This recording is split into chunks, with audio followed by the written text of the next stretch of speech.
Hi friends, welcome to PST vlogs. అందరూ ఎలా ఉన్నారు? నేనైతే చాలా బాగున్నాను. ఈరోజు నేను నా పర్సనల్ మ్యాటర్ మీతో షేర్ చేసుకుందాం అనుకుంటున్నాను. అది ఏంటి అనేది చూడండి. నేనైతే ఈ స్కిన్ షైన్ అనే క్రీమ్ యూజ్ చేశాను. ఇది యూజ్ చేసిన తర్వాత నా ఫేస్ అంతా ఇట్లా పింపుల్స్ రావడం, బ్లాక్ అయితే పోయింది.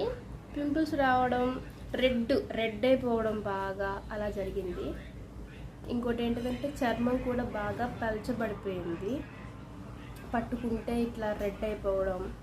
అంతకుముందు బ్లాక్గానే ఉండేది. ఇది యూజ్ చేసినాక ఒక 1 వీక్లోనే మంచి గ్లో అయితే వచ్చింది.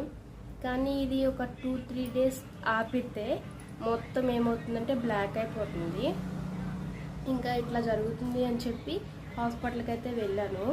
వెళ్తే అక్కడ డాక్టర్ చెప్పాడు, ఇది నీ ఫేస్కి పడలేదు, ఒక్కొక్కరికి పడిద్ది, ఒక్కొక్కరికి పడదు అని చెప్పాడు. ఇంకా అందుకని నేను ఫేస్ చేసిన ప్రాబ్లమ్ని నీతో చెప్పాలి అని అనుకుంటున్నాను. ఆ క్రీమ్ అయితే నాకైతే పడలేదు. ఒక్కొక్కరికి పడిద్ది అంట, ఒక్కొక్కరికి పడదంట. నాకైతే పడలేదు. దానివల్ల చాలా సైడ్ ఎఫెక్ట్స్ అనేవి వచ్చినాయి. ఫేస్ అంతా పింపుల్స్ రావడం, అట్లా రెడ్ అయిపోవడం అలా వచ్చినాయి. మీరు కనుక ఇలాంటి క్రీమ్స్ ఏమన్నా యూజ్ చేయాలి అనుకుంటే ఫస్ట్ డాక్టర్ని కనుక్కోండి. డాక్టర్ని అడిగి అది మీకు మీ బాడీకి పడిద్ది పడదు అన్నది తెలుసుకుని యూజ్ చేయండి. చాలా బెటర్ అయ్యిద్ది. ఇది నాలాగా తెలుసుకోకుండా వాడేసిన తర్వాత ప్రాబ్లమ్స్ ఫేస్ చేయడం కంటే ముందుగానే డాక్టర్ని సంప్రదించండి. మీకైతే అప్పుడు చెప్తారు కదా, అప్పుడు మీరు యూజ్ చేయాలి వద్దు అనేది తెలిసింది.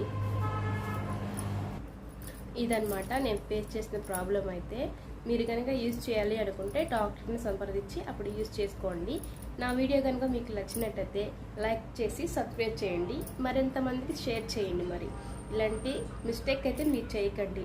ముందు డాక్టర్ని సంప్రదించి అప్పుడు యూజ్ చేయండి. నాలాగానే మీరు కూడా ఏదన్నా క్రీమ్ యూజ్ చేసి ఇట్లా ప్రాబ్లమ్స్ ఫేస్ చేస్తారు అంటే కనుక కామెంట్ చేయండి. ఈ వీడియో ఎవరికన్నా ఉపయోగపడిద్ది అంటే వాళ్ళకి షేర్ చేయండి. Like and subscribe. మరి బాయ్ బాయ్.